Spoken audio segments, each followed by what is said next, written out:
Grabing napakalakas ng alon. Napakadelikado ng biyahe. Napakalaki ng mga alon. Para tayong inuhugot ng bituka. Sira. Tulak. Okay. Patay, yari tayo.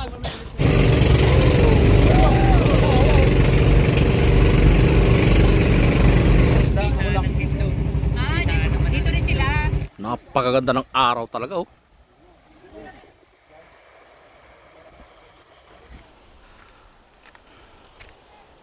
Ito na yung magandang view.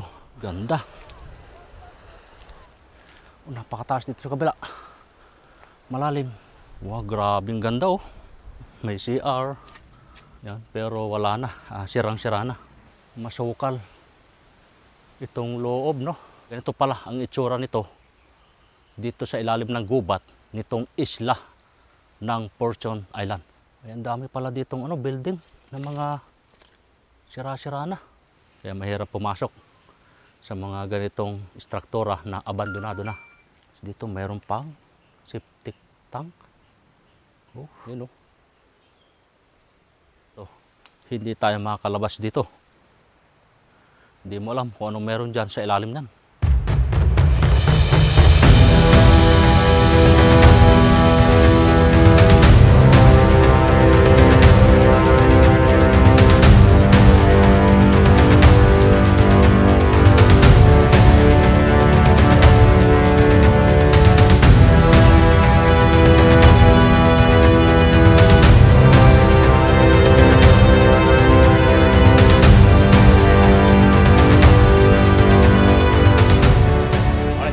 Sa inyo mga idol, so ngayong araw na ito ay nandito naman tayo ngayon sa Fortune Island na matatagpuan nga dito sa Nasugbo, Batangas. So bali kahapon pa ako dito at dumating nga ako dito ay gabi na, kaya hindi na tayo nakapag-video nung kagabi dahil pagod na sa biyahe.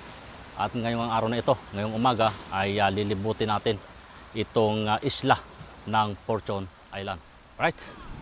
So ngayon ay nandito tayo ngayon sa Pangpang o dito sa gilid ng dagat. Dito nga yan sa isla ng Fortune Island. So napakaganda, napakalinaw ng tubig.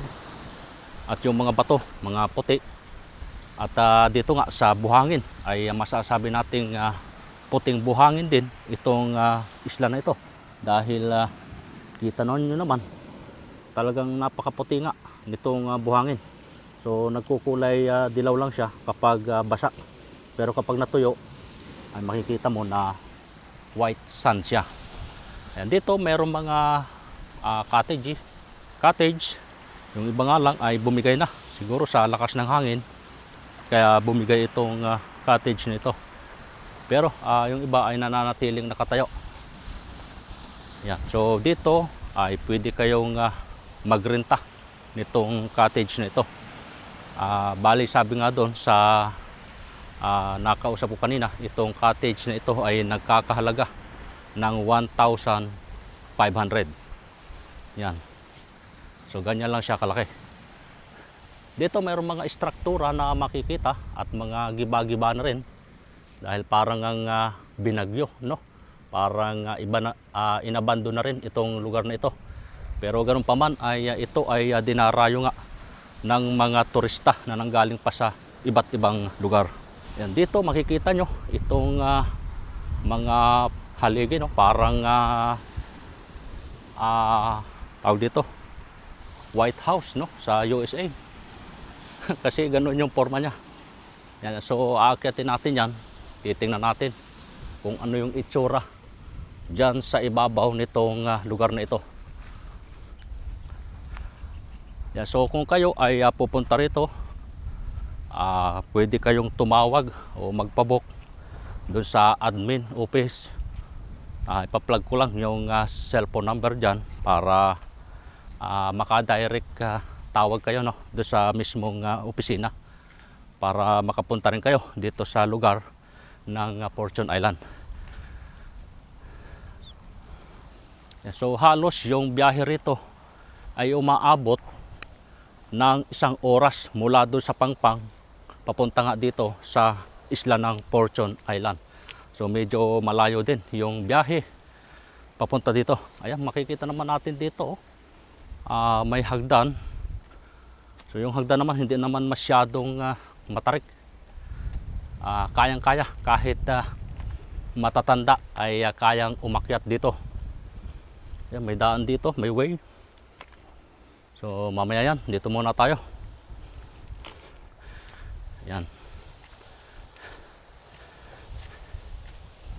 Medyo mainit yung panahon.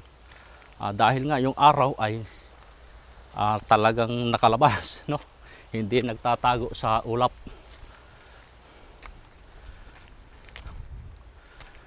Tapos dito may mga bulaklak pa, oh.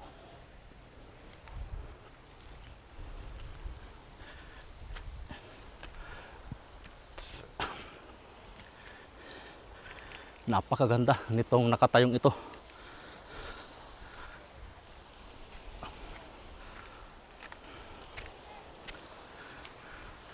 Wow. Oh, grabe, oh. Grabe ang view dito pala sa lugar na ito. Yan, oh.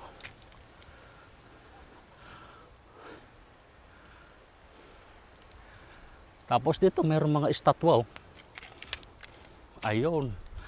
Ito na. Yung magandang view na nakikita natin dito sa baba. Wow. Napakatibay itong mga haligi na ito. Solid, oh. Tigas ng pagkakagawa.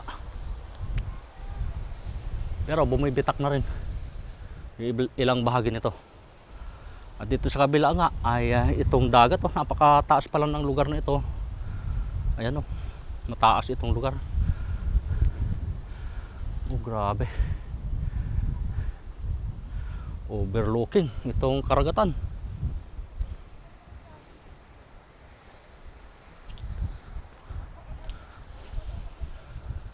Napakaganda ng lugar dito dahil napakataas din nga nitong lugar na ito. At makikita nyo naman yung tubig, o napakalinaw itong dagat. Dito merong helipad. Siguro meron ditong nagpupuntang helicopter. Kaya merong nakalaan na helipad. Ganda. Yan, oh.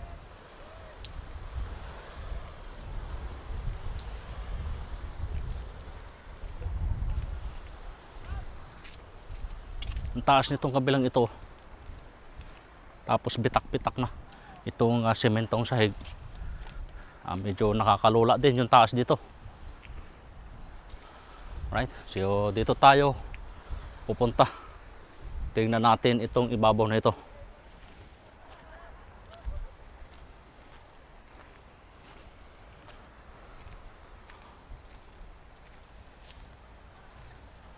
Wow, grabe, oh. Kulay blue yung tubig, oh. Grabe. Napakaganda ng kulay.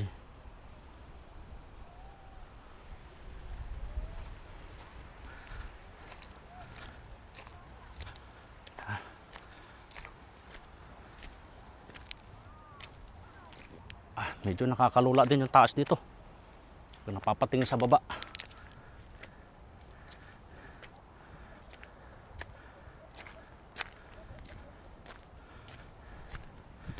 Grabe, nakakahilo.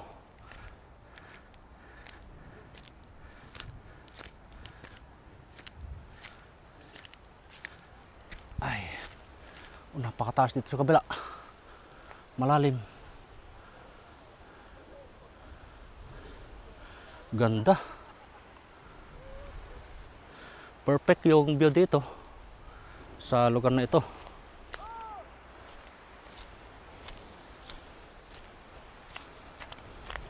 Yan.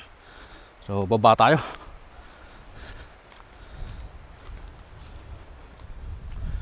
Wow, grabing ganda, oh.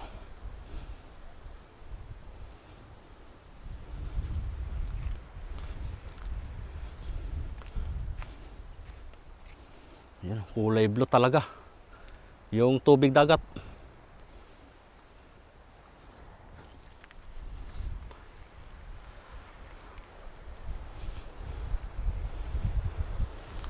Yan, so para doon sa mga gustong magpunta dito, ay pwede namang hindi kayo magrenta ng cottage dito. Pwede naman kayong magdala ng tent. Yun na lang yung inyong gagamitin. Pwedeng mag-camping dito.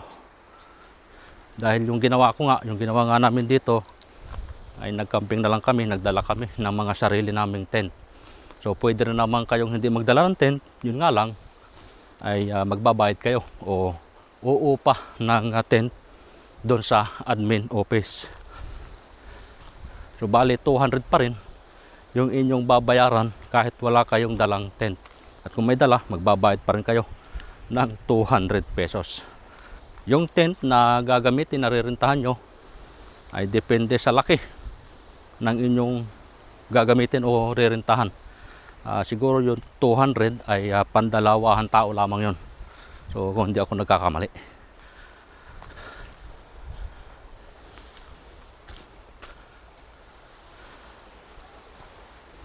Pwedeng mag-swimming.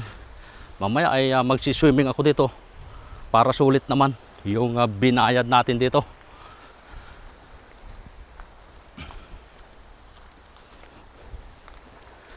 Halos walang tao na nagpunta dito. So meron lang na parang isang grupo lang yung meron dito. Kaya napakatahimik ng lugar. Napakasarap magsaya dahil wala kang aalalahanin na maiistorbo ng mga ibang tao. So ito yung helipad kanina. Napakalaki naman pala. So mapapansin natin ay walang bakas ng helicopter na bumababa dito. Tapos nga mayroon dito mga building, mga istruktura na giba-giba na talaga, wala nang bubong. Ayan, may CR. Yan, pero wala na, sirang-sira na.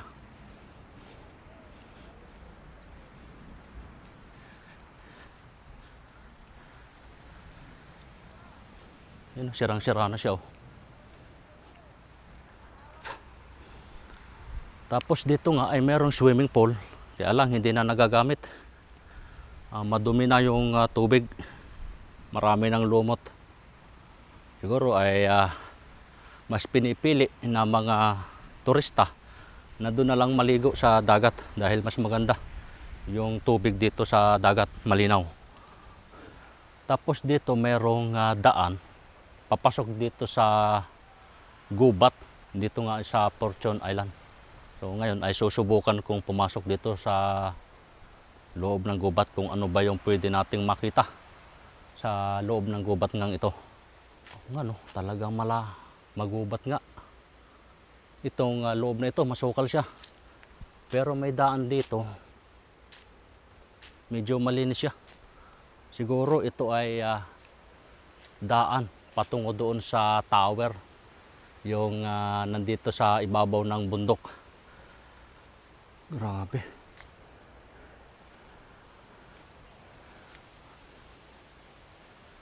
Masukal. Itong loob, no?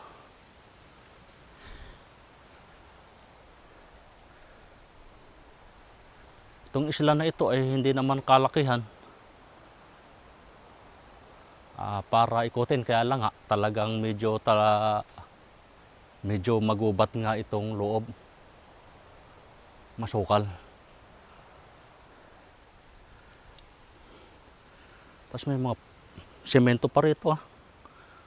Parang bahay siya na nagiba na. O nga, bahay siya. Oh. Ang daming mga gamit pambahay dito sa lugar na ito. Dahil ito nga, itong pader na ito ay malamang ito ay isang bahay. Yan ba? Yan, no? Ganito palang itsura nito. Wow. Yun.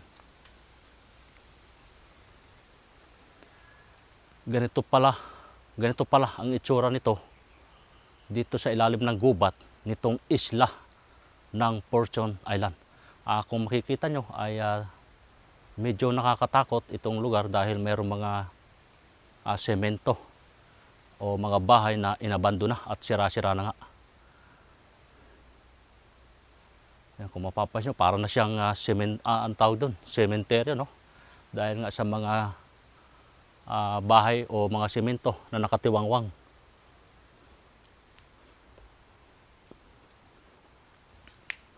Yan, no?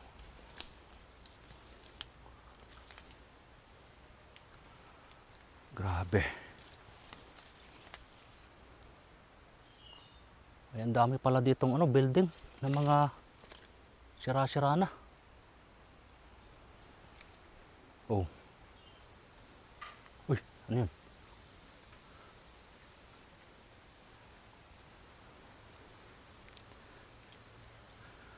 Dito ay pumasok na naman tayo ng mag-isa dahil wala naman ditong tour guide. At yung caretaker nga dito ay hindi naman nating pwedeng abalahin dahil hindi naman siguro niya trabaho para samahan tayo dito sa ilalim o dito sa loob ng gubat ng Fortune Island. So ngayon ay solo flight yung ating gagawin dito na pagbibideo at makita nga natin kung ano yung itsura nga nitong loob o dito sa ilalim ng gubat.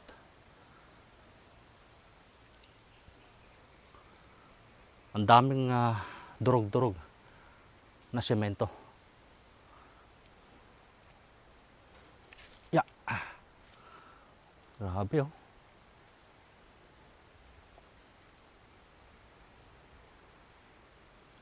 Yan, oh. Kapag nandun ka sa labas ay sobrang ganda doon sa pangpang nitong isla na ito. Napakaganda nung bungad o nung view pag nakikita mo doon sa labas. Pero dito sa loob, pag nakapasok ka dito, ay kabaligtaran dahil nakakatakot yung loob dito dahil ito nga, maraming mga istruktura na giba-giba na talaga namang hindi na inayos. At kahit nga doon sa labas ay mapapansin mo na hindi na talaga inaayos yung mga building doon.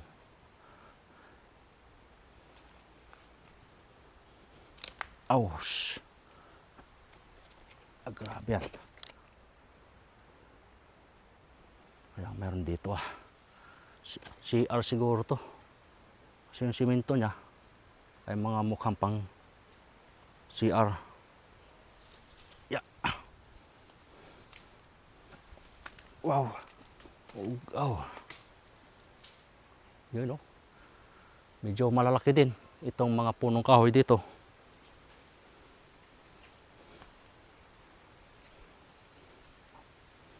Yan.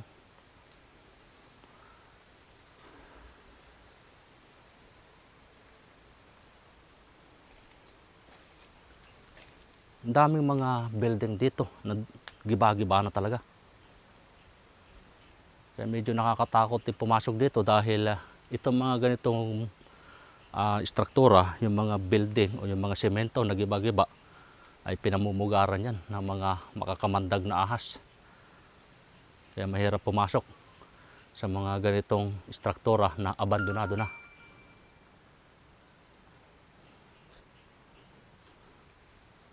Dito mayroon pang septic tank. Oh. Yun, oh. Grabe, oh. Hindi mo akalain na ganito pala ang itsura nito dito sa loob. Dahil doon nga sa bungad ay sobrang ganda ng view.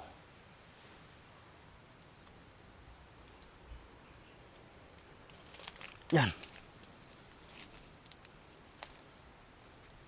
Oh, ang laki ng drum.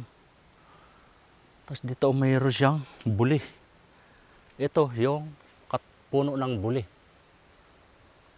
Yan, oh, ang laki. Grabe. Ayan yung mga palapa ng buli. Kung makikita nyo. Lalaki ng tinik.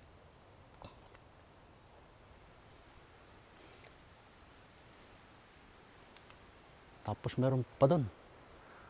Ang daming mga building talaga dito na abandonado. Yun, oh. Kaya lang sobrang sukal na. Wala akong dalang gamit dahil naiwan ko doon sa aking tent. Hindi ako kumpiyansa o na umakyat pa doon sa ibabaw dahil wala tayong sapatos, hindi tayo nakapantalon. Nakashort lang ako kaya nakakatakot din umakyat doon sa paloob dahil baka mamaya may ahas, wala tayong proteksyon sa ating katawan. So ngayon ay babalik na ako dahil hindi na nga ako tutuloy doon sa pinakaloob-looban nitong gubat na ito dahil hindi tayo kumpleto ng gamit. Wala tayong pantalon at sapatos. Naiwan ko doon sa aking tent. Ano ba yun? At isa pa ay wala tayong kasama. Mahirap na, baka maligaw tayo dito. Hindi tayo makakalabas dito.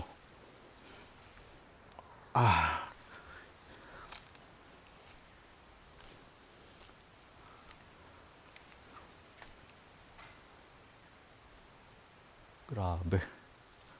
Sari-sari yung mararamdaman mo rin dito sa lugar na ito. At kung ano-ano rin yung inyong maririnig na lumalagatok, humuhuni.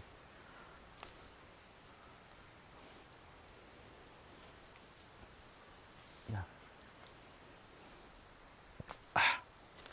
Aray ko.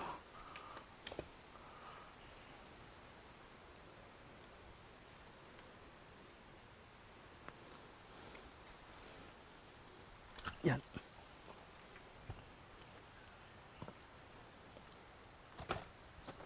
Ya. Ya. Ay. Diyos ko. Wow.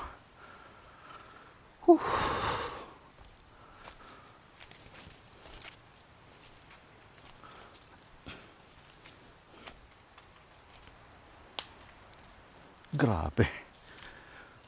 Napakalawak din ng gubat dito. Dito sa loob ng isla na ito.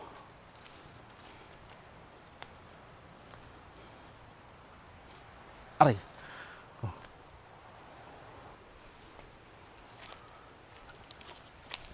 Yan.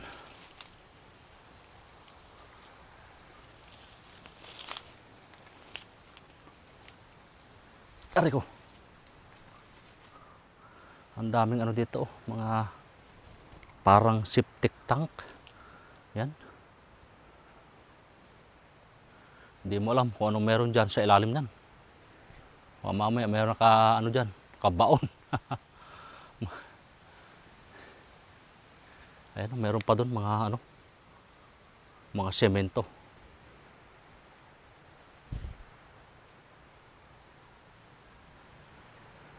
Tapos may puno pa ng niyog dito. Yan. Ay, ako.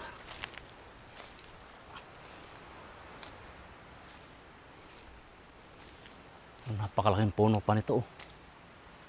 Ano kayang kahoy ito? Wow, grabe. Yan, meron pang abandonadong building. Napakarami palang building dito sa ilalim ng gubat ng Fortune Island. Siguro hindi lang dito sa lugar dito. Baka meron pa doon sa parteng padulo nitong isla na ito. Kaya lang ay hindi tayo nga makatuloy dahil delikado. Wala tayong kasama. At bukod doon ay hindi nga tayo naka-sapatos at pantalon. Okay lang sana siguro pumunta doon kahit naka-short ka lang, naka-tsinelas kung maraming nagpupuntang tao. Pero kapag ganito na halos abandonado nga itong isla na ito, wala nang pumapasok dito, ay napaka-delikado dahil hindi nga naiistorbo yung ilang lugar dito sa loob ng gubat. Baka kung ano nga yung ating ma-encounter pagdating doon sa kasulok-sulukan ng gubat na ito. Yeah, so lalabas na tayo ng gubat.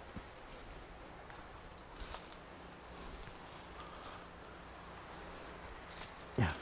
Ouch! Daming bahaging dito. Ayun, kung makikita nyo, napakaraming building dito. Naagi-giba na.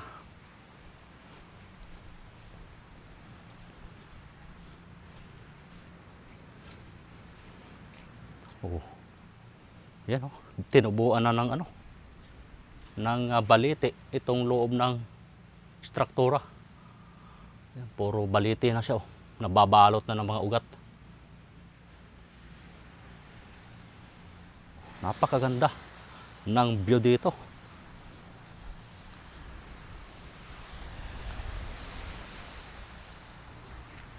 Dito mayroon nakatayo na ano bang ibig sabihin ito?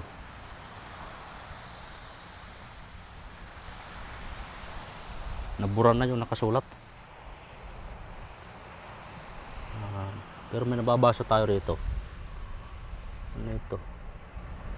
April 22, 1994. Kaya to, baka 1994 ito itinayo. Itong o na-develop itong isla na ito. Yung struktura. Yan.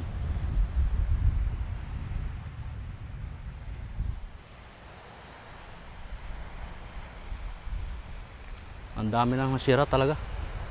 Dahil kung makikita nyo naman, oh, putol-putol na yung mga tawag dito yung terrace. Nakalabas na lang yung mga bakal. Wow, parang ano dito, oh, ang ganda, oh. Ang ganda ng buhangin. Oh, grabe, oh. Ito, bumagsak yung bubong. Yan, oh, yung bubong niya bumagsak na. Talagang pag nasira na nga yung building dito o yung anumang struktura ay hindi na mini-maintenance, pinababayaan na lang. Kaya nangyayari ay parang dinaanan ng dilubyo o ng malalakas na alon at hangin yung lugar dito. Ayan, o. Ganun nyo naman yung haligi. Yung poste. Nababao na ng buhangin.